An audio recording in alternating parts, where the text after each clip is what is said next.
নমস্কার, I am দীপ্তার go from এমএমসিএইচ। তো আজকের যে টপিকটা, এটা ক্যান্সার ডায়াগনোসিসের সেকেন্ড পার্ট, মানে টিউমার মার্কার নিয়ে কথা বলবো। এর আগে ক্লিনিক্যাল যে অ্যাসপেক্টস ক্যান্সার ডায়াগনোসিসের প্লাস ক্যান্সারের বিভিন্ন ল্যাব ডায়াগনোসিস প্রসেসের সম্পর্কে একটু বলেছিলাম। টিউমার মার্কার জিনিসটা কী বলবো, কেন টিউমার মার্কারটাকে আলাদা ভিডিওতে আনলাম, এটাও একটু বলবো। আচ্ছা, টিউমার মার্কার মানে আমরা বুঝি যে যেটা দিয়ে কোনো কিছুকে মার্ক করা যায়। মানে আমরা কোনো সাবস্টেন্স দিয়ে যদি টিউমারাস বা ক্যান্সারাস কন্ডিশনকে মার্ক করতে পারি, দ্যাট ইজ টিউমার মার্কার। এটাকে সেই জন্য আমরা বলি টিউমার ইন্ডেক্স সাবস্টেন্স। এগুলো হচ্ছে এমন কিছু সাবস্টেন্স, এমন কিছু ফ্যাক্টর, বায়োকেমিক্যাল প্রোডাক্টস যেগুলো টিউমার সেল থেকে তৈরি হয়, যেটা বডিতে হয়তো নর্মালি থাকতে পারে, কিন্তু টিউমার সেল থেকে যখন তৈরি হয় তখন এক্সেসিভ ইনক্রিজ করবে। আবার এটা হয়তো নর্মাল অ্যাডাল্টগুলিতে পাওয়াও যাচ্ছে না, কিন্তু আমরা ক্যান্সারাস কন্ডিশনে তার বডিতে দেখি। তো এই জন্য টিউমার যে মার্কার, এটা হচ্ছে আমাদের বায়োকেমিক্যাল অ্যাসে যদি করতে চাই ক্যান্সারের ক্ষেত্রে, এখানে খুব হেল্পফুল। এটাকে আলাদা ভিডিওতে আনলাম কারণ এটা অলরেডি ডায়াগনোসিস করছে না ক্যান্সারের।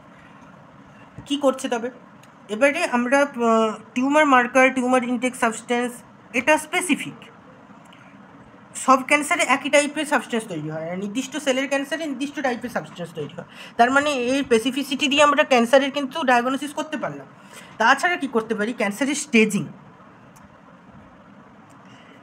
ক্যান্সারটার কীরকম স্টেজ, কীরকম অবস্থায় আছে ক্যান্সারটা, সেটা থেকে কতটা রিকভার করা যায়, এটা কিন্তু এই সাবস্টেন্সের অ্যামাউন্ট দেখে আমরা বুঝতে পারবো। এটা আর কিসে হেল্প করবে? প্রোগনোসিসে। প্রোগনোসিস টার্মটার মানে হচ্ছে, আচ্ছা, ডায়াগনোসিস মানে কি? ডায়াগনোসিস মানে হচ্ছে আমরা সিমটম দেখে, বিভিন্ন সাইন্স দেখে আমরা একটা পেশেন্টের কন্ডিশন, তার ডিজিজটা আইডেন্টিফাই করছি, দ্যাট ইজ ডায়াগনোসিস। প্রোগনোসিস মানে আফটার ডায়াগনোসিস বা প্রবাবল একটা ডায়াগনোসিস করার পরে আমি কিছু ট্রিটমেন্ট তাকে দিচ্ছি, সেই ট্রিটমেন্টের ফলে ওই পেশেন্টের ডিজিজের কোয়ালিটিটা মানে ডিটোরিয়েট করছে না কমছে, বাড়ছে, কী কন্ডিশনটা হচ্ছে, সেইটা বোঝার কাজ হচ্ছে প্রোগনোসিস।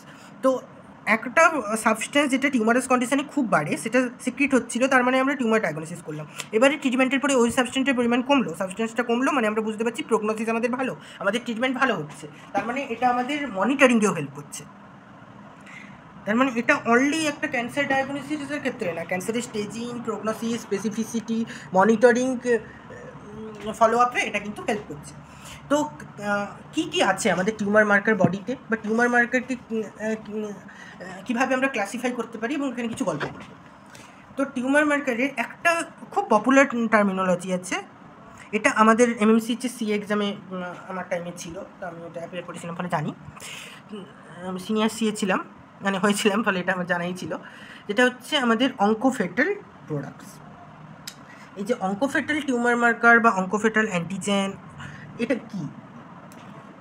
আচ্ছা, এখানে টার্ম হচ্ছে অঙ্ক মানে ক্যান্সারাস, ফেটাল মানে এটা হচ্ছে ফিটাস থেকে পাচ্ছি।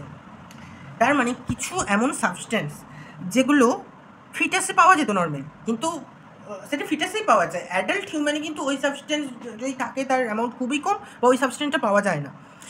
ক্যান্সারাস কন্ডিশানে ওটার পরিমাণ খুব পরিমাণে বৃদ্ধি পায় আমাদের বডিতে। তো প্রোডাকশান বাড়লো, ওটা আমরা ব্লাডে বেশি পরিমাণ ফাউন্ড করলাম, তো ওটা অ্যান্টিজেনিকও আমার বডির পক্ষে। তো this are call oncofetal antigen. Cancerous কন্ডিশানে সেলগুলো ইম্যাচিওর, ফলে মানে কিছু কিছু টিস্যুর কিছু এই ইম্যাচিওর সেল সে এমব্রায়োলজিক্যাল টাইপের সাবস্টেন্স তৈরি করে, যেগুলোই হচ্ছে অঙ্কোফেটাল সাবস্টেন্স। এর মধ্যে আমরা দুটো অঙ্কোফেটাল অ্যান্টিজেন বা সাবস্টেন্সের নাম পড়ি। একটা হচ্ছে এএফপি, আলফা ফেটো প্রোটিন, আর সেকেন্ড হচ্ছে সিএ, মানে কার্সিনো এমব্রায়োনিক অ্যান্টিজেন। আচ্ছা, এটা এই যে আলফা ফেটো প্রোটিন, এটা হচ্ছে ফিটাল অ্যালবুমিন, এবং এটা অ্যাডাল্ট অ্যালবুমিনের সাথে অনেকটা সিমিলারিটি। এটা আমার বডিতে যেটা হয় খুব কম, এবং যদি আমি দেখি যে লেস দেন 15 ন্যানোগ্রাম হয়তো তৈরি হয় একটা অ্যাডাল্টের বডিতে। এটা হেপাটিক সেল থেকেই হবে, বুঝতে পারছি, অ্যালবুমিন রিলেটেড। কিন্তু যদি হেপাটোসেলুলার কার্সিনোমা, মানে হেপাটিক সেলে ক্যান্সার যদি হয়, কার্সিনোমার ক্ষেত্রে এটা আমি কত বলছি, 15 ন্যানোগ্রাম, মানে আমরা একদম নেগলিজেবল। সেখান থেকে এটা 300 যদি ন্যানোগ্রাম হয়ে যায়, তবে টিউমারাস অ্যান্ড 1000ও পেরিয়ে যায় তখন তো ক্যান্সারাস বোঝাই যাচ্ছে। হেপাটোসেলুলার কার্সিনোমাতে এত ইনক্রিজ করে আলফা ফেটোপ্রোটিনের পরিমাণটা। আচ্ছা, আরেকটা আমরা এখানে বললাম কার্সিনো এমব্রায়োনিক অ্যান্টিজেন।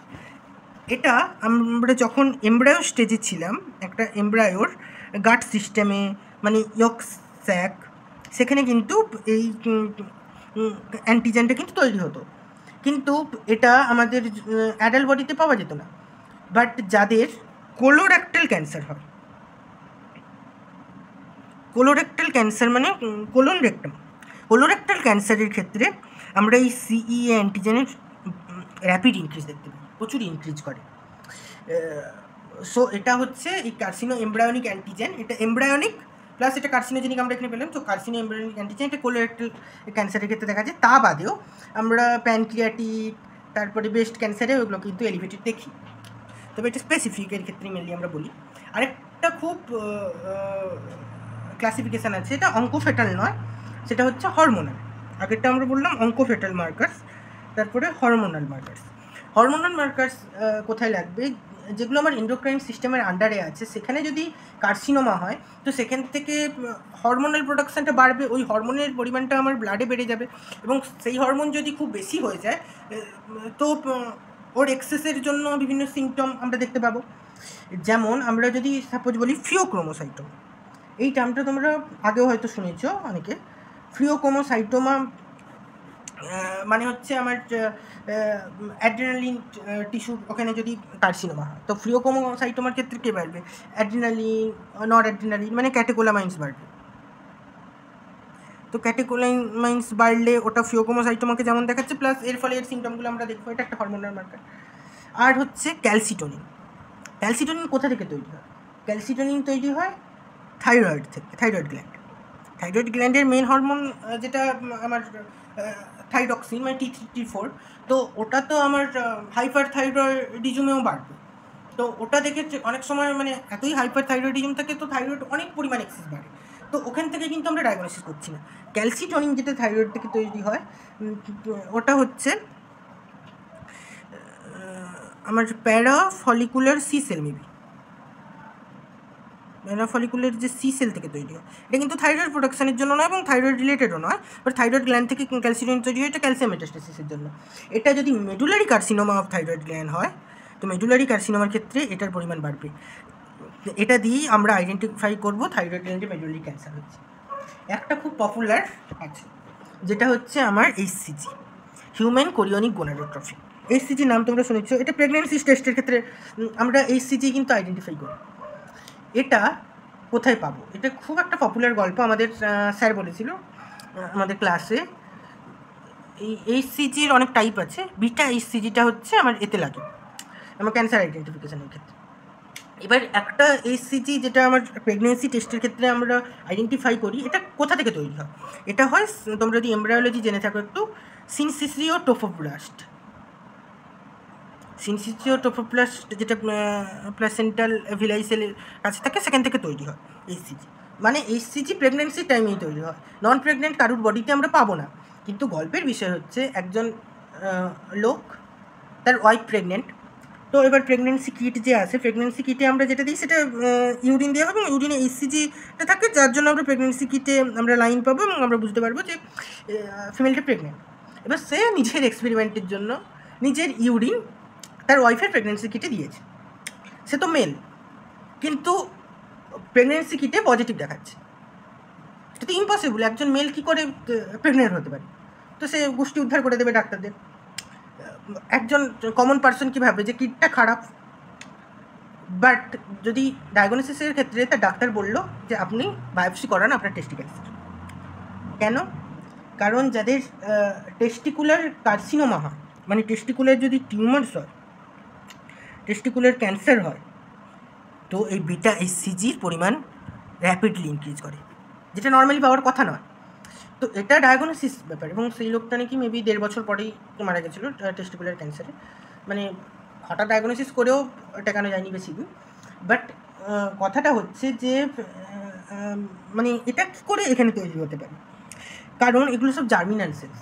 তো এই যে বিটা HCG, এটাকে বলে কোরিওকার্সিনোমা, বিটা এসসিজি কোরিও কার্সিনোমাতে পারে। কোরিও কার্সিনোমা মানে কোরিয়ন রিলেটেড, মানে এবার জার্ম সেল টিউমারের ক্ষেত্রেও হয়। এবার টেস্টিকুলার টিউমারের ক্ষেত্রে যে এরিয়া থেকে এটা তৈরি হয় এটা কিন্তু নন সেমিনোমেটাস জার্ম সেল, মানে সিমেন্ট তৈরি যে করছে সেই জার্ম সেল না, অন্যান্য জার্ম সেল থেকে তৈরি হচ্ছে। আচ্ছা, এর পরের যে কথাটা এটা জেনে রাখা ভালো, আচ্ছা এইচসিজির দুটো সাব ইউনিট হচ্ছে, একটা আলফা একটা বিটা। আমরা বিটা দিয়েই কেন আইডেন্টিফাই করছি, আলফা দিয়ে কেন নয়? কারণ এই যে হরমোনগুলোর মধ্যে যেগুলো জেনেটিক্যালি রিলেটেড হরমোন অনেক মিল আছে। এই আলফা সাব ইউনিট অফ এইচসিজিটা এফএসএইচ, টিএসএইচ, এলএইচ এর একটা আলফা সাব ইউনিটের সাথে অনেকটা ম্যাচ খায়।